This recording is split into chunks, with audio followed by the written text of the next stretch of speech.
Okay, this is lesson 4.4.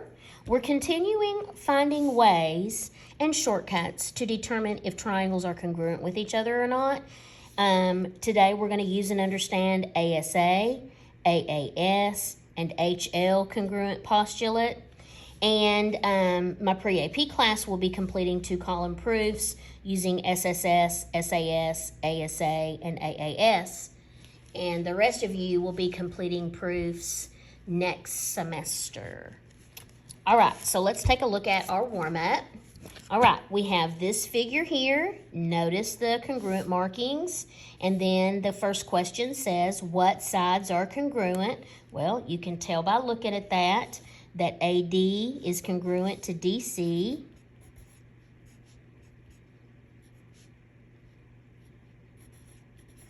Okay, you can also tell that AB is congruent to CB because of those markings.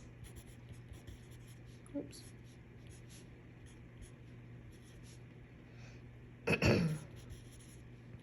Okay, so those are the two sides that are congruent.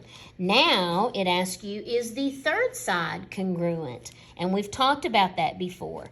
DB is in this triangle and DB is in this triangle. So yes, the third side of that triangle would be congruent. And the reason is because of the reflexive property. And it's been we talked about that a little bit in our last lesson, but then we talked about it quite a bit in 4.1. Okay, so yes, because of reflexive.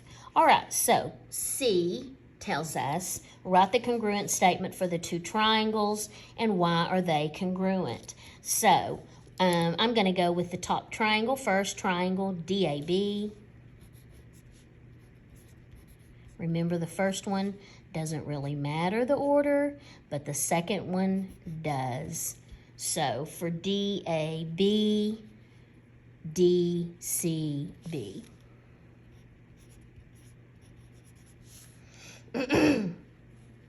Okay. And why are they congruent? Because of side, side, side. The side, side, side postulate. Okay, so let's take a look at number 2. And it tells us, we're using this shape right here, from the parallel lines, what angles are congruent. So here's your parallel lines, and if you guys want to extend that just a little further, I know that helps a little bit when we're talking about transversals. Anytime you see parallel lines like that, you need to automatically think, okay, I'm talking about transversals here, okay? So which angles are going to be congruent when those lines are parallel with each other? So if this extends a little bit, this transversal, and if this transversal extends just a little bit there, which angles are going to be congruent with to each other? Well, this one would be congruent to this one. And if you notice, if I turn it like that, okay, you can see that these are alternate interior, so angle L and angle N.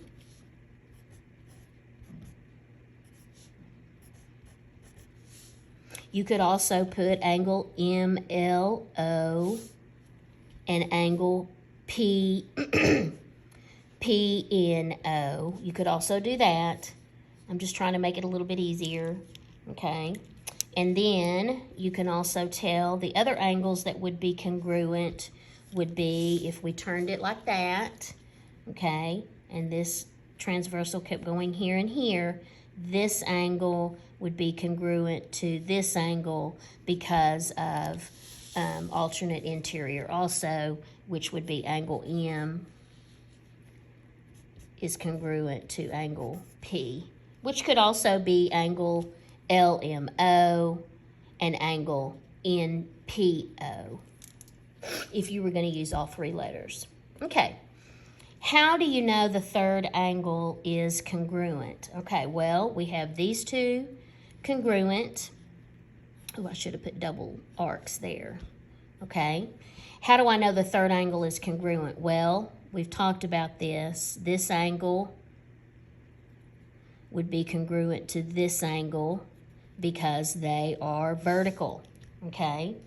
So the reason we know the third one is because they're vertical angles. Now, are any sides congruent? When you take a look at that, are any sides here congruent? Well, there's markings here that show that they're parallel, but that doesn't necessarily mean that they're congruent, okay? So you have to put here no, okay? And how do you know? Because there's no markings. You don't ever assume. And I've told you guys that. Always make sure that you pay attention to the markings, okay? Are the two triangles congruent? Why or why not? Okay, well, you don't really know. Right now, you have to say no, okay? And the reason is because there's no congruent sides, okay? Because when you're taking a look at this, and we're going to get a little bit more into this today, but right now it just shows that the angles are congruent, okay? It doesn't say anything about any sides. All right, now another shortcut. We kind of started talking about shortcuts yesterday with 4.3, but this is ASA, which stands for angle, side, angle. The placement of the word side is important because it indicates that the side you are given is between the two angles. And here's a really good diagram of that. You have angle Y and angle B are congruent. Angle A and angle X are congruent. And then you have the side right here between those two angles. And that is how you have angle, side, angle. So these two triangles, doesn't matter anything about these other sides and angles, as long as you have angle, side, angle, angle, side, angle, then these two triangles would be congruent with each other. Another shortcut, which is great. Shortcuts are good as long as you take your time and you don't get any kind of confusion going on, and don't rush for sure. Okay. On example 1, it says, what information do you need to prove that these two triangles are congruent using the ASA, angle, side, angle? So when you look, you have angles C and V are congruent, angles A and U are congruent. So to have angle, side, angle, this side needs to be congruent to this side. And then these two triangles would be congruent by ASA. So what you need is AC to be congruent to UV. That's what you would need in order to make those two triangles congruent. Okay. Another one is AAS. So this one's angle, side, angle. This one, as I'm sure you can guess, is angle, angle, side. It is different, okay? So don't rush here. Take your time, okay? So what you can do is, it kind of shows the difference between the two. You have angle, side, angle, but with AAS, you would have angle, angle, and then the side. Angle, angle, and then the side, okay? The side is not between the two angles. However, both of these are still a shortcut to letting you know that two triangles are congruent with each other, okay? So when you take a look at this example, it says, what information do you need to prove that these two triangles are congruent using? So we're going to use these two diagrams. It shows that E and R, angles E and R are congruent to each other, and EF is congruent to QR, okay? So if I want to show that these two triangles are congruent by ASA, that's angle, side, angle. So I have angle, side. I would need F to be congruent to angle, side, Q. So I would need angle F to be congruent to angle Q, okay, according to ASA. So now let's look at the other one. what do I need here if I want them to be congruent by angle, angle, side. So I have angle, side. I've got to back up a little bit. I would need angle, angle, side. So I need P to be congruent to angle, angle, side, to be congruent to angle G. So I would need angle G to be congruent to angle P if I'm going by angle, angle, side.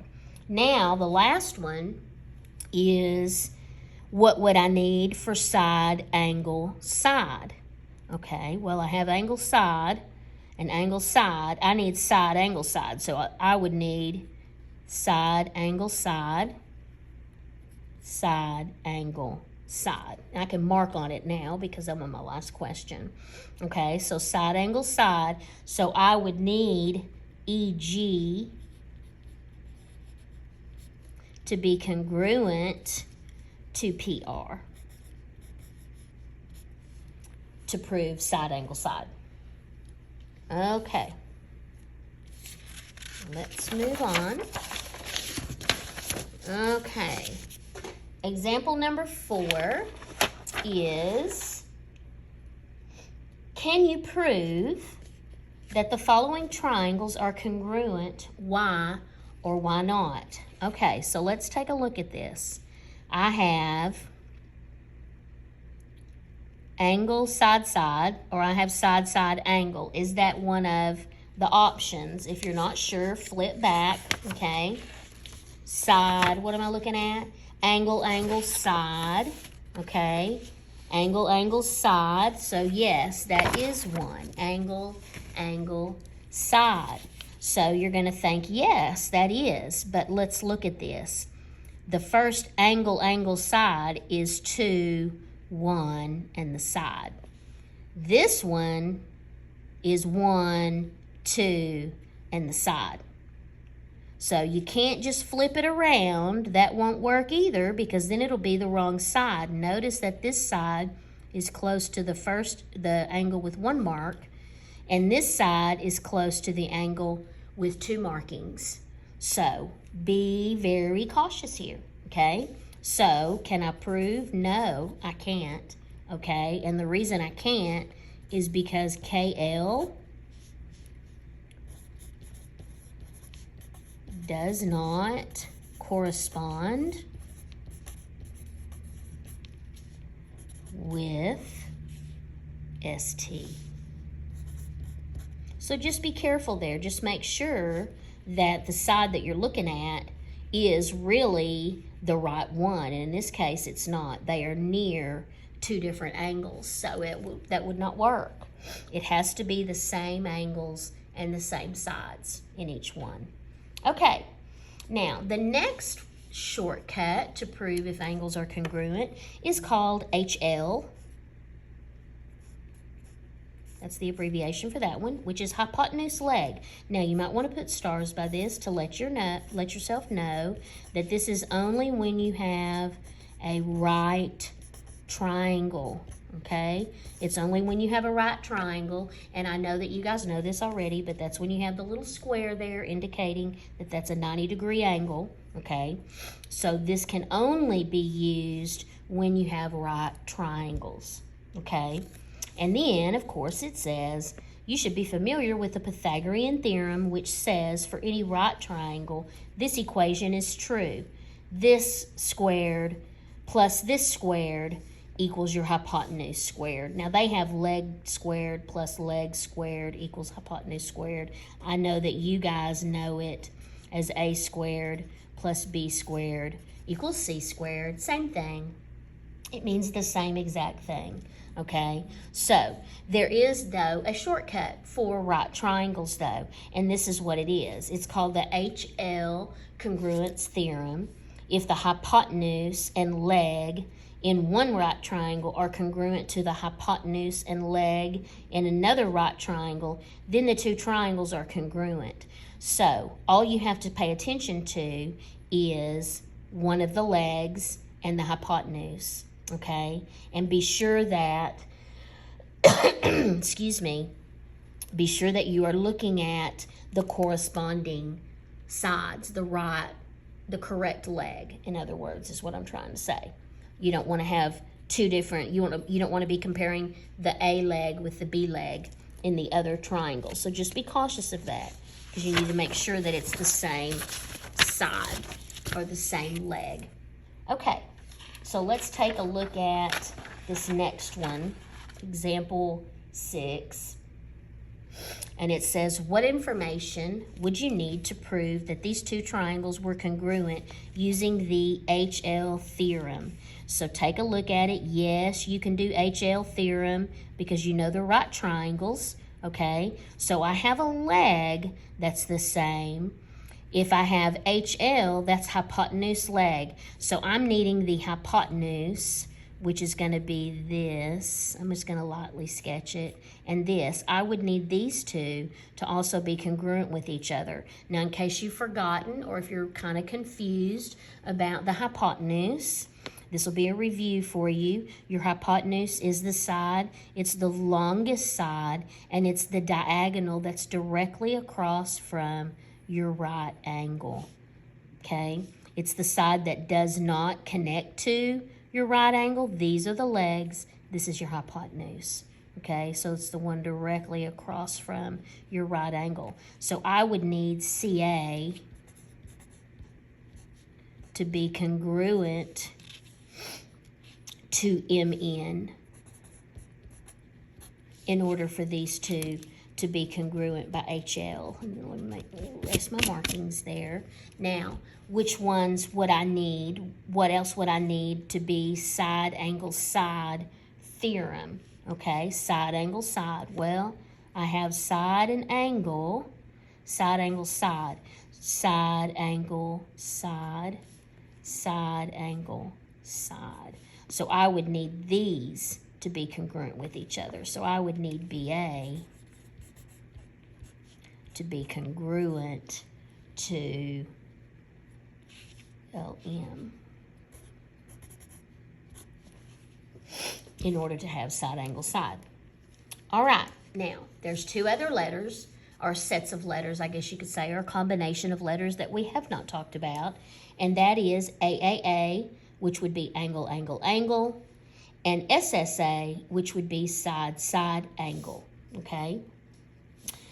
AAA implies that all the angles are congruent, okay? So the angles would be congruent with each other. But pay close attention to this.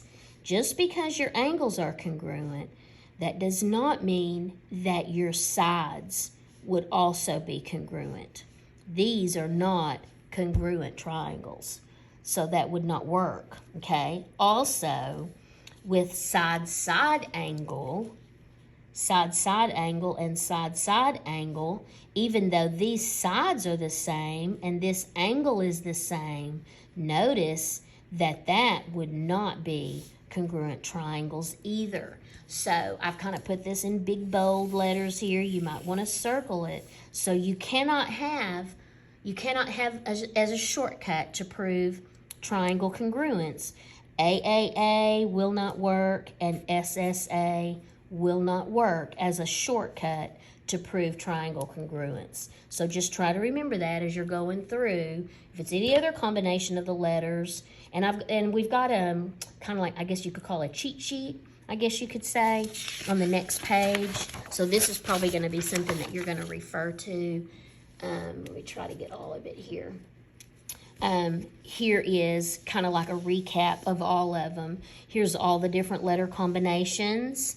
It even gives you a picture, and these are like the exact pictures that were in our notes. And then it tells us here, does it determine congruence? And then it kind of shows how you would write your congruent statement, okay? And then it even reminds you that HL is for right triangles only, cannot be used on every triangle. And then here's your two. SSA and AAA will not prove that the triangles are congruent. So this page, this very last one, will probably be one that you refer to quite a bit whenever you're trying to determine. You might want to put a star at the top of this or something, because this will be a page that you'll use and refer back to quite a bit.